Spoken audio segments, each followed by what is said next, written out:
it is an absolute disregard of the verdicts and the findings and faith of the Supreme Court. फिर बहुत सारे सवाल उठते हैं कि कैसे हम कानून को मानेंगे और नेशनल सिक्योरिटी का नाम देकर क्या कॉन्स्टिट्यूशन कानून मोस्ट इम्पॉर्टेंटली सुप्रीम कोर्ट को हम ऐसे ही धक्का सकते हैं. फिर हम कोर्ट क्यों जाते हैं, किस विश्वास से हम वहाँ पे लिटिगेशन करेंगे या फिर काम करेंगे, क्योंकि सुप्रीम कोर्ट की इज्जत का सवाल है. Vocal about the fact there is rule of law in our country, और जो कि है, और हमारा सुप्रीम कोर्ट बहुत ही एक्टिव है, हमारे लॉ एनफोर्समेंट बहुत एक्टिव है. Everything is very lively in this country. ये कोई डिक्टेटोरियल रिजीम नहीं है जहाँ पे आर्बिट्ररी एक्शंस होते हैं. No action in India can be arbitrary without accountability and transparency.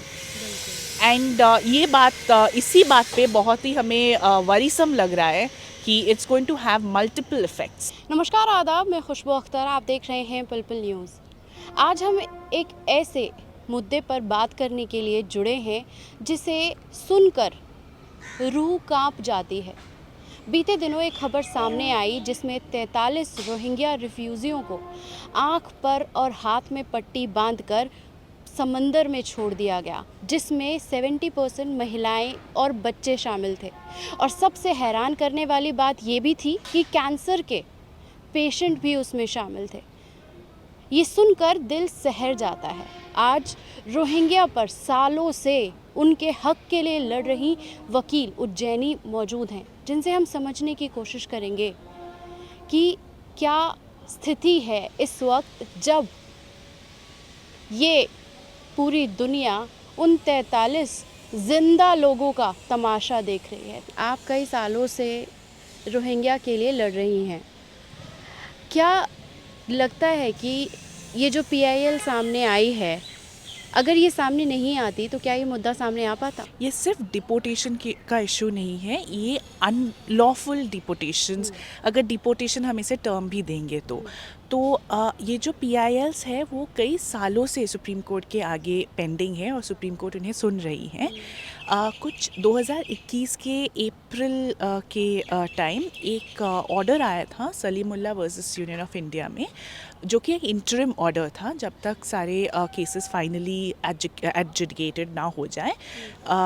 तो उसमें सुप्रीम कोर्ट ने बहुत सारे ऑब्जर्वेशंस देते हुए हमारे यूनियन ऑफ इंडिया की तरफ से जो आर्ग्यूमेंट्स थे ये रिकॉर्ड किए थे कि लीगली कैसे किसी को डिपोर्ट किया जाता है, उनका प्रोसीजर क्या होता है. और वो प्रोसेस ये होता है कि अगर किसी को डिपोर्ट करना है तो जो जिस कंट्री में डिपोर्ट करना है हम उन्हें इत्तला करते हैं, उन्हें खबर करते हैं और वो हमें कंफर्म करते हैं कि जी हाँ, ये इंसान जो है, ये आदमी जो है हमारे नेशनल है या हमारे सिटीज़न है. और फिर वही हमारे जो ट्रैवल डॉक्यूमेंट्स है, पासपोर्ट या कोई रिक्वायरमेंट हो, वो अरेंज करते हैं, कोऑपरेट करते हैं. और दोनों मिनिस्ट्रीज़ मिल के, इंडिया के गवर्नमेंट और वहाँ की जो मिनिस्ट्री ऑफ एक्सटर्नल अफेयर्स हो, जो भी हो, एम्बेसी के through and all other channels मानकर उन्हें सेफली उनके जो भी कंट्री हैं वहाँ भेज दिया जाता है. मेरा सवाल ये है कि संविधान एक इंसान को जीने का हक देता है, पर आप वकील हैं, आप कानून समझती हैं, पर क्या यही हक शरणार्थियों को भी दिया जाता है? जी बिल्कुल, और इस बात में कोई दो राह नहीं है. और सुप्रीम कोर्ट ने बार बार ये बात को एक्सेप्ट भी किया है और रिलीफ भी दिए हैं इस बात पे कि right to life and personal liberty, article 21 सिर्फ सिटीज़न ही नहीं, शरणार्थी और कोई भी जो with in the territory of India हो. ऐसा क्यों ना हो कि कोई मुजरिम या फिर कोई बहुत ही बुरे इंसान, कोई भी जो भी इंडिया के अंदर हो within the territory of India, उन्हें सिर्फ right to life, dignity and personal freedom ही नहीं मिलता, उन्हें इक्वालिटी बिफोर लॉ, कानून के सामने सबके साथ समानता भी मिलता है. अगला सवाल ये आता है कि सरकार ने नेशनल सिक्योरिटी का हवाला दिया है, पर नेशनल सिक्योरिटी के हिसाब से भी अगर हम देखते हैं, सरकार की बात को भी अगर हम अहमियत के साथ समझते हैं, तो क्या वाजिब है इस तरह की जो कार्रवाई हुई है? देखिए, India is a constitutional democracy और national security is a very very important मुद्दा. इस मुद्दे में कोई दो राह नहीं है. लेकिन नेशनल सिक्योरिटी का मतलब ये नहीं है कि हम कानून मानना छोड़ दें. और अगर रूल ऑफ लॉ नहीं रहेगा तो सबसे ज़्यादा इम्पैक्ट नेशनल सिक्योरिटी पे ही आएगा। आज अगर हम ये मान लेते हैं कि ऐसा हुआ है और ऐसा नेशनल सिक्योरिटी के नाम पे हो सकता है, फिर बहुत सारे सवाल उठते हैं कि कैसे हम कानून को मानेंगे और नेशनल सिक्योरिटी का नाम देकर क्या कॉन्स्टिट्यूशन, कानून, मोस्ट इम्पॉर्टेंटली सुप्रीम कोर्ट को हम ऐसे ही धक्कार सकते हैं? फिर हम कोर्ट क्यों जाते हैं? किस विश्वास से हम वहाँ पे लिटिगेशन करेंगे या फिर काम करेंगे? क्योंकि सुप्रीम कोर्ट की इज्जत का सवाल है, क्योंकि उन्होंने जो लिखा था सलीमुल्लाह के इंटरिम ऑर्डर पे, उस ऑर्डर का कंटेम्प्ट हुआ है, उस ऑर्डर को ना माना गया है। अगर ये ऐसा हुआ है तो if the incidents that are being alleged are true, और इस बात पे हम और भी देख रहे हैं, इसको इन्वेस्टिगेट कर रहे हैं और एविडेंसेस समझने की कोशिश कर रहे हैं। If this is true then it is an absolute disregard of the verdicts and the findings and faith of the Supreme Court. बिल्कुल। मैं आपसे एक चीज़ समझना चाहती हूँ, मैं जर्नलिस्ट हूँ, आप कानून समझती हैं, इसके बीच में एक चीज़ आती है कि एक जबरन डिपोर्ट करना जैसी खबर सामने आई, दूसरा ह्यूमन राइट्स, ये उल्लंघन दोनों चीज़ों में देखा जाता है। लेकिन मैं आपसे समझना चाहती हूँ कि इन दोनों के बीच का फ़र्क क्या है, क्योंकि 43 लोगों के साथ ऐसा करना अपने आप में हर कोई सोचने पे मजबूर होता है। देखिए, human rights is also a part of law. Human rights law ही होता है, और ह्यूमन राइट्स अगर आप मुझे पूछेंगे और अगर आप एनालाइज करेंगे तो कॉन्स्टिट्यूशन से ज़्यादा लिविंग ह्यूमन राइट्स डॉक्यूमेंट शायद ही आपको मिले। तो ये जो अलेजेड इंसिडेंट की बात हो रही है, it shocks the constitutional morality of the country and it is a contempt of the Supreme Court of India.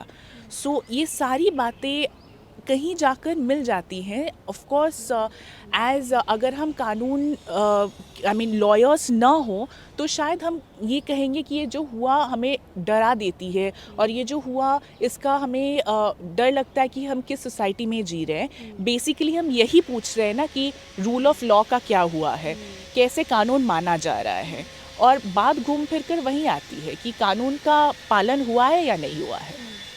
तो इसी के साथ रिफ्यूज़ी कन्वेंसेशन की जो बात आती है, उसे हम कैसे देख और समझ सकते हैं?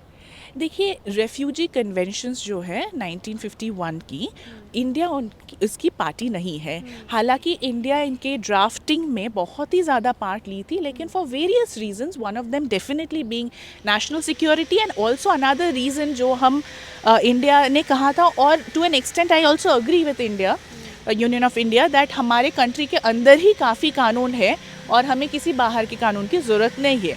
बात तो बिल्कुल सही है। आप कॉन्स्टिट्यूशन, आप सारे कानून भूल जाइए, सिर्फ कॉन्स्टिट्यूशन लेके चलिए और ये मुद्दा सॉल्व हो जाएगा। और रेफ्यूजी कन्वेंशन इकलौता कन्वेंशन नहीं है जो रेफ्यूजीज़ को प्रोटेक्ट करते हैं, माइग्रेंट्स को प्रोटेक्ट करते हैं। न्यूयॉर्क डिक्लेरेशन है जिसमें नॉन रिफोल्मा, जिसका मतलब है कि अगर कहीं पे डर है या फिर कहीं पे किसी को जान या इज़्ज़त को खतरा है, उन्हें वापस नहीं भेजा जा सकता। वो तो आप आर्टिकल 21 से ही निकाल लेंगे, right to dignity, human dignity, right to life, वहीं से आपको मिल जाएगा। और फिर और भी काफ़ी सारे इंस्ट्रूमेंट्स हैं जो इंडिया पार्टी है इंटरनेशनल लॉ में, ह्यूमन राइट्स लॉ इंस्ट्रूमेंट्स हैं, जैसे कि चाइल्ड राइट्स कन्वेंशन, वहाँ पे माइग्रेंट बच्चों की बात की गई है, जैसे कि ICCPR, वहाँ पे भी माइग्रेंट बच्चों की और औरतों की बात की गई है। सीडॉ में भी औरतों की बात की गई है जो रेफ्यूजी है। ऐसे कई कन्वेंशंस हैं जिनके इंडिया पार्ट है, and India international law, international forums पे काफ़ी एक्टिव है, and it is a matter of pride for us that we come from a constitutional democracy जहाँ पे रूल ऑफ लॉ है। तो in front of the international community also these kind of allegations bring an image problem for us. ये हमारे diplomatic जो image है, where we are extremely vocal about the fact there is rule of law in our country, और जो कि है, और हमारा सुप्रीम कोर्ट बहुत ही एक्टिव है, हमारे लॉ एनफोर्समेंट बहुत एक्टिव है, everything is very lively in this country. ये कोई डिक्टेटोरियल रिजीम नहीं है जहाँ पे आर्बिट्ररी एक्शंस होते हैं। No action in India can be arbitrary without accountability and transparency. And ये बात इसी बात पे बहुत ही हमें वरीसम लग रहा है कि it's going to have multiple effects. in various ways. बिल्कुल द सेम थिंग, इसी बात को आगे कंटिन्यू करते हुए मेरा सवाल आपसे है कि आपको क्या लगता है सुप्रीम कोर्ट इस मामले में क्या कुछ कर सकती है? आई थिंक सुप्रीम कोर्ट, देखिए जब इतने सारे कम से कम 25 पेटिशन सुप्रीम कोर्ट के पास है, हमारे भी पेटिशन से, दूसरे काफ़ी पेटिशनर से, ऐसे कई आई मीन पेटिशंस हैं जो कि सालों से पेंडिंग है। कोर्ट को भी वक्त लगता है सारे आर्ग्यूमेंट सुनने में और जजमेंट देने में, and it is very important that all arguments are heard और हम सब अपनी अपनी बात कोर्ट के सामने रखें। इसीलिए कोर्ट में फाइनल जजमेंट आते आते टाइम लग जाता है। हम सब सोचते हैं कि judgement rule of law takes time, but that is also the beauty of democracy, right. हम सब की बात सुनी जाती है और तभी जाके एक रीज़नेबल ऑर्डर पास होता है। तो सुप्रीम कोर्ट भी सुन रही है हमारी बात, और हम इसी the thrust of the arguments and litigations is that कि जो बेसिक ट्रस्ट सुप्रीम कोर्ट ने यूनियन ऑफ इंडिया पे रखा है, हमने रखा है उन पे, कि something illegal in violation of the orders of the supreme court already, मैंने जैसे आपको कहा है कि इंटरिम ऑर्डर है सलीमुल्लाह में, उसके खिलाफ कुछ नहीं होगा।